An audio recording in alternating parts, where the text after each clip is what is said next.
Hi hello I am Nithin this is NSK maths. അപ്പം നമ്മൾ പരിചയപ്പെട്ടുകൊണ്ടിരുന്നത് 10ാം ക്ലാസ്സിലെ 7ാമത്തെ ചാപ്റ്റർ കോർഡിനേറ്റ്സ് എന്ന് പറയുന്ന ചാപ്റ്ററാണ്. അതിൽ ഒരു ഭാഗം നമ്മൾ കംപ്ലീറ്റ് ചെയ്ത് രണ്ടാമത്തെ ഭാഗമാണ്. എല്ലാവർക്കും ഒന്നാമത്തെ ഭാഗം നന്നായിട്ട് മനസ്സിലായിട്ടുണ്ടെന്ന് വിശ്വസിക്കുന്നു. മനസ്സിലായില്ലെങ്കിൽ അതൊന്നുകൂടെ നന്നായിട്ട് കണ്ട് മനസ്സിലാക്കിയതിന് ശേഷം മാത്രം രണ്ടാമത്തെ ഭാഗത്തിലോട്ട് വരിക. രണ്ടാമത്തെ ഭാഗത്തിലെ ഒന്നാമത്തെ ക്വസ്റ്റ്യനിലോട്ട് നമുക്ക് പോകാം. എന്താണ് ഒന്നാമത്തെ ക്വസ്റ്റ്യൻ പറഞ്ഞിരിക്കുന്നത് ശ്രദ്ധിച്ചിരിക്കണം. അപ്പോൾ ഒന്നാമത്തെ ക്വസ്റ്റ്യൻ പറഞ്ഞിരിക്കുന്നത് ഇവിടെ rectangle the picture shows the 3 rectangles. താഴെ 3 റെക്ടാങ്കിൾ, ഇത് ഒരെണ്ണം എടുത്തുള്ളൂ. അതിന്റെ താഴെ അടുത്ത ക്വസ്റ്റ്യനിൽ രണ്ടാമത്തെ ഉണ്ട്, മൂന്നാമത്തെ നമുക്ക് ഇപ്പോൾ ഇത് ഒന്നാമത്തത്. അടുത്ത് നമുക്ക് എന്ത് ചെയ്യാം, രണ്ടാമത്തത് നിങ്ങൾക്കുണ്ട്. ഇതാണ് നിങ്ങളുടെ രണ്ടാമത്തെ റെക്ടാങ്കിൾ, ഇതാണ് നിങ്ങളുടെ മൂന്നാമത്തെ റെക്ടാങ്കിൾ. ഈ 3 റെക്ടാങ്കിൾസുകളുണ്ട്. Find the coordinates of the vertices of the rectangle. ഈ റെക്ടാങ്കിളുകളുടെ എല്ലാം എന്ത് കണ്ടുപിടിക്കാം, വെർട്ടിസസ് ആണെങ്കിൽ ഇത് എ എന്ന് പറയുന്നത്, ഇത് ബി വെർട്ടിസ്, ഇത് സി, ഇത് ഡി. നമുക്കറിയാം ഇത് -2, ഇത് 3 ആണ്. അപ്പൊ ഇതിന്റെ എക്സ് ആക്സിസ് എന്താണ് -2, ഇതിന്റെ വൈ ആക്സിസ് എന്താണ് 3. ഇത് 2,4. ഈ സി എന്ന് പറയുന്ന കോർഡിനേറ്റ് എന്താണ് 2 +2 എന്താണ് എക്സ് ആക്സിസ് +2, വൈ ആക്സിസ് എന്താണ് +4. അങ്ങനെയാണെങ്കിൽ ഇത് രണ്ട് ഡയഗണൽ ആയിട്ടാണ് അല്ലേ അത്. അപ്പൊ നമുക്ക് ഈ രണ്ട് ഡയഗണൽ വെർട്ടിസസുകളുടെ എന്താണ് കോർഡിനേറ്റ് കണ്ടുപിടിക്കണം. നിങ്ങൾ ശ്രദ്ധിക്കണം, വളരെ സിമ്പിൾ ആണ്.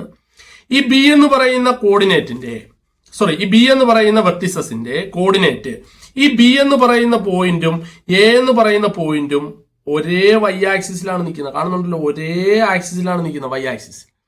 അപ്പൊ നമുക്ക് എന്ത് ചെയ്യാം, ഇതിന്റെയും എയുടെയും ബിയുടെയും വൈ ആക്സിസുകൾ സെയിം ആണ്. അപ്പൊ ഇവിടുത്തെ വൈ ആക്സിസ് എന്താണ് 3 ആണെങ്കിൽ ഇവിടുത്തെ വൈ ആക്സിസ് എന്തായിരിക്കും 3. ഇനി ബിയുടെയും സിയുടെയും എക്സ് ആക്സിസ് സെയിം ആണ്. അപ്പൊ ഇവിടുത്തെ എക്സ് ആക്സിസ് 2 ആയതുകൊണ്ട് ഇത് എന്തായിരിക്കും 2. അപ്പൊ ബി കിട്ടിയല്ലോ. അതേപോലെ തന്നെ ഇവിടെ നോക്കുക, ഡിയുടെയും അതേപോലെ തന്നെ സിയുടെയും എന്താണ് വൈ ആക്സിസ് സെയിം ആണ്. അപ്പൊ ഇവിടുത്തെ വൈ ആക്സിസ് എന്താണ് 4 ആയതുകൊണ്ട് ഇവിടുത്തെ എന്തായിരിക്കും 4 ആയിരിക്കും. അതേപോലെ തന്നെ ഡിയുടെയും എയുടെയും എക്സ് ആക്സിസ് സെയിം ആണ്, അതുകൊണ്ട് ഇവിടുത്തെ -2 ആയതുകൊണ്ട് ഇതും എന്തായിരിക്കും. അപ്പൊ ബാക്കി രണ്ടെണ്ണം കിട്ടിയില്ലേ. ഇതേപോലെ ബാക്കിയുള്ളതും കൂടെ ചെയ്യുമ്പോൾ അത് ക്ലിയർ ആവും. നിങ്ങൾ നോക്കുക, രണ്ടാമത്തെ റെക്ടാങ്കിൾ ഇതാണ്. രണ്ടാമത്തെ റെക്ടാങ്കിൾ അവർ പറഞ്ഞിരിക്കുന്നത് നോക്കിക്കേ, നമുക്ക് ജസ്റ്റ് പേരിടാം. എ, ഇത് ബി, ഇപ്പൊ ചെയ്തതുപോലെ തന്നെ ABC, അതേപോലെ തന്നെ ഡി അല്ലെ. ഈ ബി തന്നിട്ടുണ്ട് 2,-4, അതേപോലെ ഡി തന്നിട്ടുണ്ട് -1, നമുക്ക് എ എന്ന് പറയുന്ന പോയിന്റ് കണ്ടുപിടിക്കണം. എ എന്ന് പറയുന്ന പോയിന്റിന്റെയും ബി എന്ന് പറയുന്ന പോയിന്റും ഒരേ വൈ ആക്സിസിലാണ് നിൽക്കുന്നത്, ഒരേ വൈ ആക്സിസിലാണ് നിൽക്കുന്നത്. അപ്പൊ ഇത് -4 ആണെങ്കിൽ ഇതും എന്തായിരിക്കും -4 ആയിരിക്കും. ഇനി ഈ എ എന്ന് പറയുന്ന പോയിന്റും ഈ ഡി എന്ന് പറയുന്ന പോയിന്റും ഒരേ എക്സ് ആക്സിലാണ്. അപ്പൊ ഇത് -1 ആയതുകൊണ്ട് ഇതും എന്തായിരിക്കും -1. സി എന്ന് പറയുന്ന പോയിന്റ് എടുത്ത്, സി എന്ന് പറയുന്ന പോയിന്റിന്റെയും ബി എന്ന് പറയുന്ന പോയിന്റിന്റെയും സി എന്ന് പറയുന്ന പോയിന്റ് എക്സ് ആക്സിസ് സെയിം ആണ്. ഇപ്പൊ ഇത് 2 ആയതുകൊണ്ട് ഇതും എന്തായിരിക്കും 2. അതേപോലെ ബിയുടെയും ഡിയുടെയും വൈ ആക്സിസ് ഇത് -2 ആയതുകൊണ്ട് ഇതും എന്തായിരിക്കും -2. അപ്പൊ അതും നമുക്ക് കിട്ടി അല്ലെ. സ്പീഡ് ചെയ്തു പറഞ്ഞാൽ സ്പീഡ്. ഇനി ഇത് ചോദ്യം ചോദിച്ചിട്ടുള്ള കേട്ടോ, ഇത് SLCക്ക് ചോദിക്കുന്ന ഒരു ചോദ്യമാണ്. ശ്രദ്ധിച്ചിരിക്കണം. അടുത്ത ക്വസ്റ്റിനും കൂടെ പരിചയപ്പെടുമ്പോൾ അതങ്ങ് ക്ലിയർ ആവും. മൂന്നാമത്തെ ക്വസ്റ്റ്യൻ ആണ് ഇത്. മൂന്നാമത്തെ ട്രയാങ്കിൾ അല്ലെ, റെക്ടാങ്കിൾ ആണിത്. മൂന്നാമത്തെ റെക്ടാങ്കിളിലും 2 വെർട്ടിസസ്, 2 ഡയഗണൽ വെർട്ടിസസ് തന്നിട്ടുണ്ട്. ABCD നിട്ടാൽ സിയും എയും നമുക്ക് തന്നിട്ടുണ്ട്. എ എത്രയാണ് -1, എത്രയാണ് 3, ഇത് 2, ഇത് 6. അങ്ങനെയാണെങ്കിൽ നിങ്ങൾ നോക്കുക, ബി എന്ന് പറയുന്ന പോയിന്റിന്റെയും അതേപോലെ തന്നെ സി എന്ന് പറയുന്ന പോയിന്റിന്റെയും എക്സ് ആക്സിസ് സെയിം ആണ്, അതുകൊണ്ട് ഇത് 2. അതേപോലെ എയുടെയും ബിയുടെയും വൈ ആക്സിസ് സെയിം ആണ്, അതുകൊണ്ട് ഇത് എന്തായിരിക്കും 3. അതേപോലെ തന്നെ ഡി എടുത്ത് നോക്കിയേ, ഡിയുടെയും എയുടെയും എക്സ് ആക്സിസ് സെയിം ആണ്, -1 ആയതുകൊണ്ട് ഇതും എന്തായിരിക്കും -1. അതേപോലെ തന്നെ ഡിയുടെയും ഈ സിയുടെയും വൈ ആക്സിസ് സെയിം ആണ്, therefore ഇതെന്തായിരിക്കും 6. മനസ്സിലായല്ലോ. സ്പീഡ് ചെയ്തു വരണം. അത് കാര്യം മനസ്സിലാക്കിയാൽ അത് ക്ലിയർ ആയിട്ട് നമുക്ക് ചെയ്തു പോകാൻ പറ്റും. അപ്പൊ ഇതാണ് ആ 3 റെക്ടാങ്കിളുകൾ, അതിന്റെ 3 വെർട്ടിസസ്, എല്ലാ വെർട്ടിസസുകളും നമ്മൾ കണ്ടുപിടിച്ചു. ഇനി ഈ ഭാഗത്തിലെ രണ്ടാമത്തെ മെയിൻ ക്വസ്റ്റ്യനിലോട്ട് നമുക്ക് പോവാം. അപ്പൊ രണ്ടാമത്തെ മെയിൻ ക്വസ്റ്റ്യനിൽ നിങ്ങൾ നോക്കേണ്ടത്, നമുക്ക് കോർഡിനേറ്റ്സ് തന്നിട്ടുണ്ട്. അത് നമ്മൾ എവിടെ അറേഞ്ച് ചെയ്യണം? കോർഡിനേറ്റ്സിനെ നമ്മൾ റെക്ടാങ്കിളിന്റെ ഓപ്പോസിറ്റ് വെർട്ടിസസുകളായിട്ട് നമ്മൾ അറേഞ്ച് ചെയ്തിട്ട് ബാക്കി കണ്ടുപിടിക്കും. അപ്പൊ നിങ്ങൾ അറേഞ്ച് ചെയ്താൽ മാത്രം മതി, കാരണം ഇപ്പൊ ചെയ്തത് വെച്ച് നമുക്ക് ബാക്കി ചെയ്യാൻ പറ്റും. പക്ഷെ റെക്ടാങ്കിൾ വരച്ചത് അറേഞ്ച് ചെയ്യാൻ നന്നായിട്ട് മനസ്സിലാക്കണം. ഞാൻ ആദ്യത്തെ ക്വസ്റ്റ്യൻ എഴുതാൻ പോകും. ഇതാണ് നമ്മുടെ ആദ്യത്തെ ക്വസ്റ്റ്യൻ. അതിനുവേണ്ടി ഞാൻ റെക്ടാങ്കിൾ വരച്ചു, കുഴപ്പമില്ലല്ലോ. ഞാൻ പേരിടുന്നു ABC. നമുക്ക് ഓപ്പോസിറ്റ് കോർണേഴ്സ് ആയിട്ട് ഇത് എന്ത് ചെയ്യണം, അറേഞ്ച് ചെയ്യണം. അപ്പൊ ഞാൻ ഇതിനെ 3, 5, അതേപോലെ സീനെ എന്തെടുത്ത് 7, 8. കറക്റ്റ് അല്ലേ. ഇവിടെ 3 എടുത്താൽ വലത്തോട്ട് പോകും തോറും 3 എന്ത് ചെയ്യും, കൂടി 4, 5, 6, 7 വരെത്തി. അതേപോലെ ഇവിടെ 5 എടുത്താൽ മുകളിലോട്ട് പോകും തോറും 5, 6 ആയി 7 ആയി 8 ആയി. അപ്പൊ അത് കറക്റ്റ് ആണ്. ഇനി ബി കണ്ടുപിടിക്കാമല്ലോ. ബിയുടെയും സിയുടെയും എക്സ് ആയി സെയിം ആണ്, അപ്പൊ ഇത് 7. ബിയുടെയും എയുടെയും വൈ ആയി സെയിം ആണ്, അതുകൊണ്ട് ഇതെന്താണ് 5. ഇനി അതേപോലെ തന്നെ സിയുടെയും ഡിയുടെയും എയുടെയും എക്സ് ആയി സെയിം ആണ്, അതുകൊണ്ട് ഇത് 3. ഡിയുടെയും സിയുടെയും വൈ ആയി സെയിം ആണ്, അതുകൊണ്ട് ഇത് എന്താണ് 8. സംഭവം മനസ്സിലായല്ലോ, ക്ലിയർ അല്ലേ? അപ്പൊ അത് നിങ്ങൾക്ക് മനസ്സിലായി. ഇനി അടുത്ത പോയിന്റ് നോക്കുക. അടുത്ത പോയിന്റ് എന്താണ്? 6, 2, 5, 4 അല്ലെ? അപ്പൊ ഇത് ഞാൻ മായിച്ചിട്ട് അടുത്ത ചെയ്യാം. അടുത്ത എന്താണ് പറഞ്ഞിരിക്കുന്നത്? 6, 2, 5. ഇതേപോലെ തന്നെ ഒരു റെക്ടാങ്കിൾ വരയ്ക്കുക.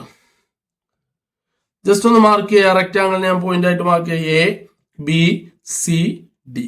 അത് കഴിഞ്ഞിട്ട് നമുക്ക് ഏതെങ്കിലും ഓപ്പോസിറ്റ് വെർട്ടിസസ് വേണം അല്ലെ? അപ്പൊ 6,2 6,2 നമ്മൾ ഇവിടെ എഴുതും.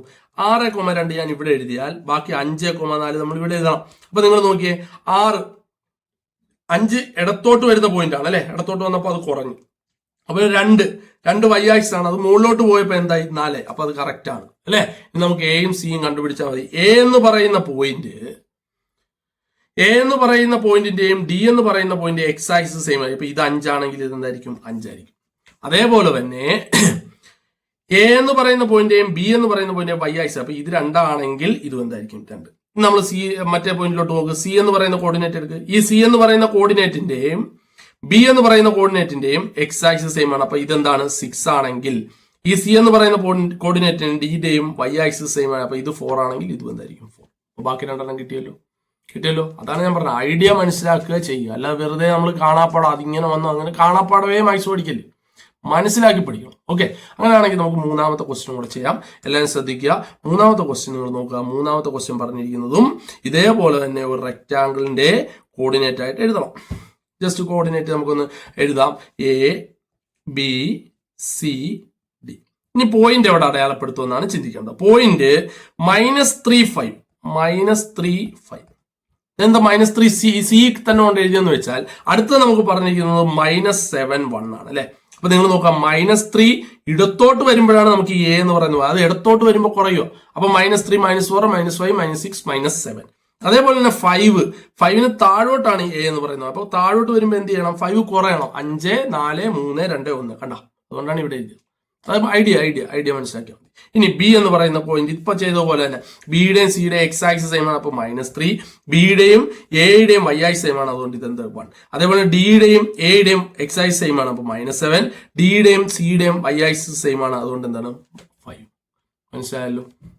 ഇത് സ്പീഡിലാണ് ഞാൻ പഠിക്കുക. സ്പീഡിൽ തന്നെ പഠിച്ചാലേ കിട്ടത്തുള്ളൂ. ഓക്കെ, എനിക്ക് അങ്ങനെ കിട്ടും. കുറച്ച് കുട്ടികളെ പഠിപ്പിക്കുന്നതാണ്, അവർക്കെല്ലാം ഇങ്ങനെയാണ് ഞാൻ പറഞ്ഞു കൊടുക്കുന്നത്. അത് തന്നെയാണ് ഞാൻ ഈ യൂട്യൂബിൽ വിടുന്നത്. ഓക്കെ, അപ്പൊ നിങ്ങളത് ഫോളോ അപ്പ് ചെയ്യുക. 3 സബ് ക്വസ്റ്റ്യൻസുകൾ നമ്മൾ ചെയ്തല്ലേ? 3 ചെയ്ത്, ഇതിനു മുമ്പുള്ള 3 റെക്ടാങ്കിളും ചെയ്ത്. ഇനി ഇതേ ഈ ഒരു സബ് ക്വസ്റ്റ്യൻ, 4ാമത്തെ സബ് ക്വസ്റ്റ്യൻ നിങ്ങൾക്ക് ഞാനൊരു വർക്കായിട്ട് തരികയാണ്. നിങ്ങൾ ഇത് പഠിച്ചതിന് ശേഷം നന്നായിട്ട് മനസ്സിലായിട്ടുണ്ടെങ്കിൽ നിങ്ങൾ അതിന്റെ ആൻസർ എനിക്ക് കമന്റ് ചെയ്യണം.